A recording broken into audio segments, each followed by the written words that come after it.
What is up, people? YouTube, it is I, my 17, or you could call me Vinny, and today we're taking a look at the S.H.Figuarts Iron Man Mark 46 Civil War version. But anyway, this figure, not too bad. It's flawed, but it is a nice piece overall.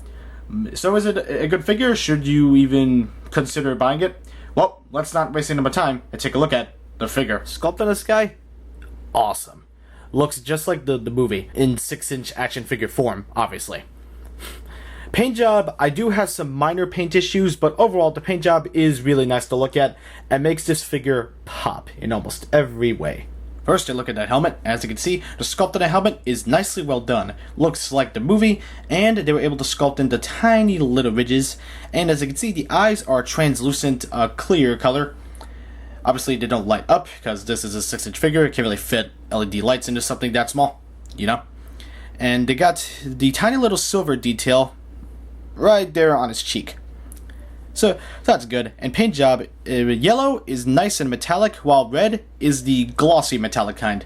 Looks kind of inconsistent, but honestly, with different colors, it doesn't really look that bad. In fact, in my personal opinion, I think it looks badass.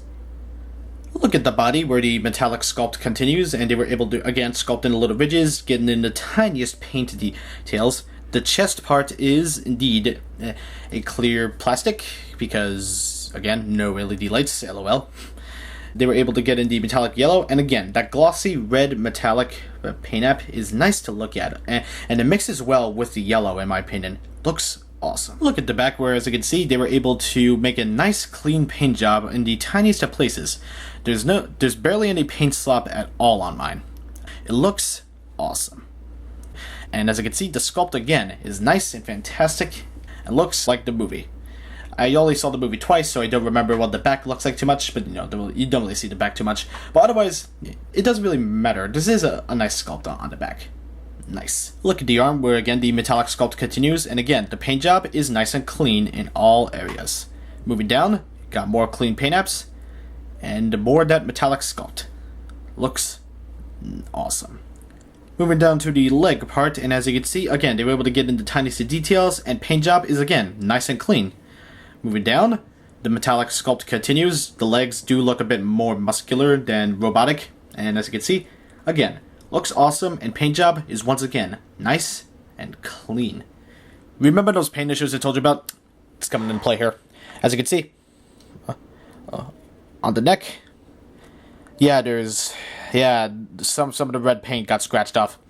And no, I did not do that by accident. It was like that, like directly out of the package.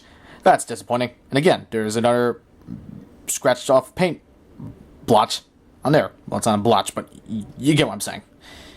Not too good. Yeah, that head does look pretty accurate, except for one thing.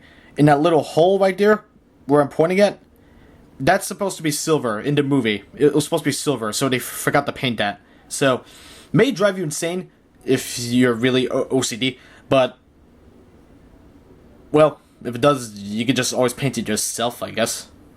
Yeah, I don't know. Another area they got wrong is that crotch, because, look, the waist is too big for the crotch and there's gapping. Same thing for the legs. They don't even connect properly. So you want to know what that means? Diaper effect! Minor sculpted paint issues aside, maybe except for that diaper effect, because I can imagine that will drive somebody crazy.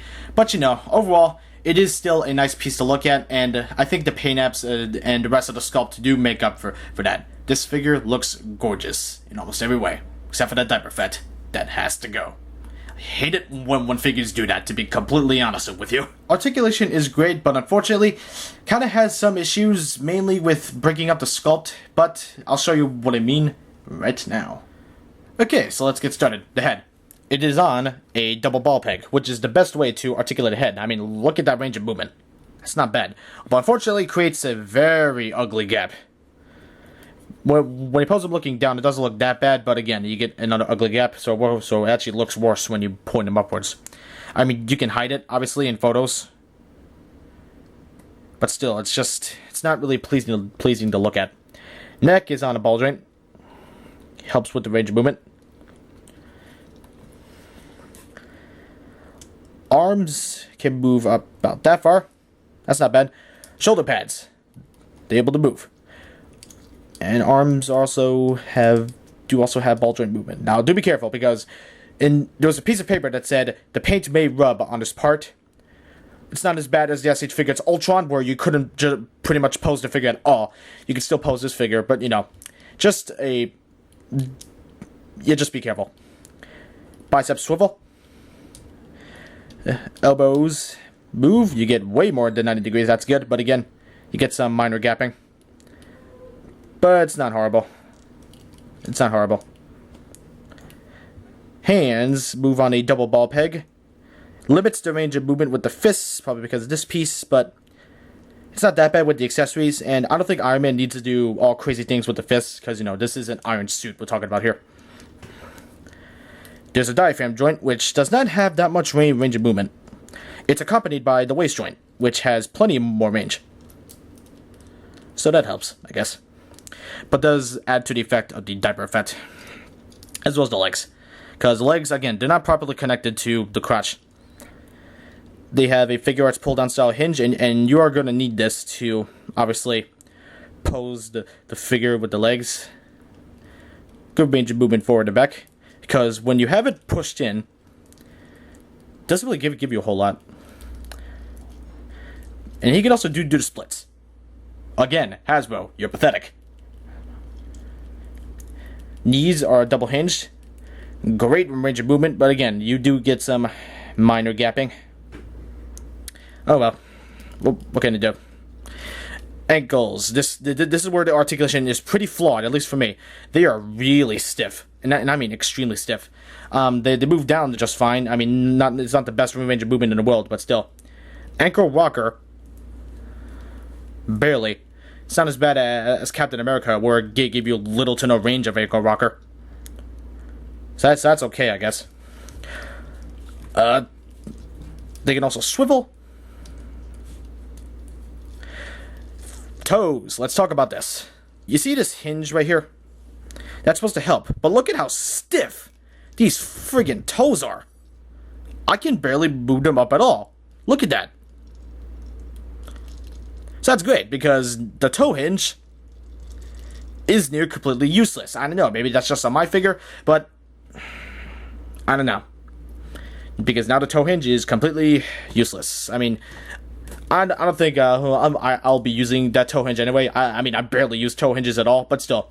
I can imagine if some people want a toe hinge, that might drive them mad. You can't move it. You can't move the toes without like really full forcing them. I mean, okay, range of movement, but still.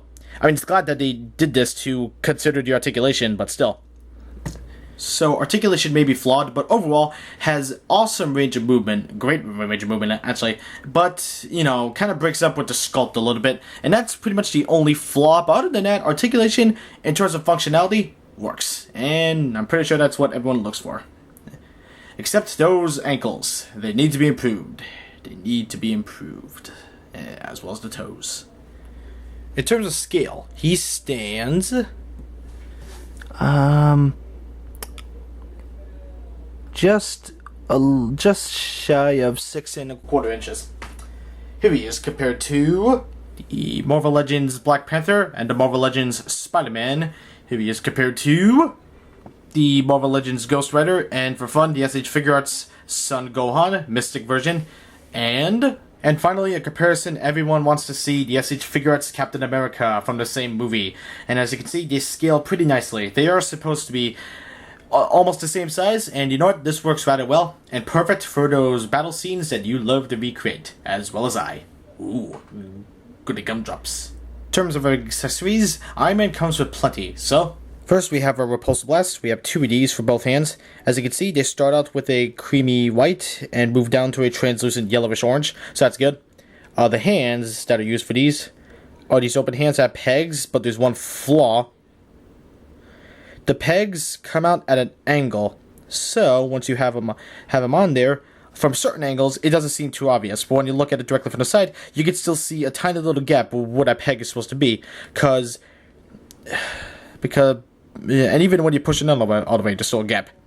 Because they did not make the hole into an angle if they wanted to do that. So now we got a repulsor blast that comes out off an angle. I mean, you can hide it. It's no trouble, but still. It's just... I don't know. It's not too good.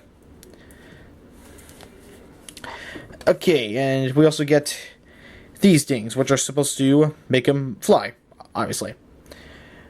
Looks good. Looks almost the same. You get a powdery white that just starts over there. Got a... not a translucent orange, but a solid orange, and then it moves on to a translucent orange. Huh, that's kind of odd. It's not just for the hands, though. We also get them for the feet. And as you can see, they're bigger. They start out bubbly. Move down to a translucent yellowish orange, and there you go. And obviously it plugs in at the bottom of the feet. Let's see how it looks. Not too good from certain angles because you can see that obvious, you know. Not too good. I don't know why they're not, like, what is this? Like, yeah, you can hide it again, but still, it doesn't look good from the side. Why are you doing that? That doesn't make any sense. Like, it's just Bandai. Like, just why? Alright, so you saw the hands with the pegs, but we get a open hand.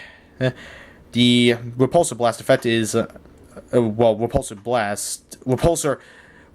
I don't know what to call this thing. I really don't. I forgot what it was called. So, for those of you in the comments, if you know, let me know. Anyway, has a silver paint job. Looks nice. Looks just like the hand. But other than that, we also get 2 of these karate chop hands. Not bad. Paint job's clean. Looks not bad. Accessories are not exactly horrible, but are flawed, especially with those beam effects, just because of the angled pegs and also the questions of why.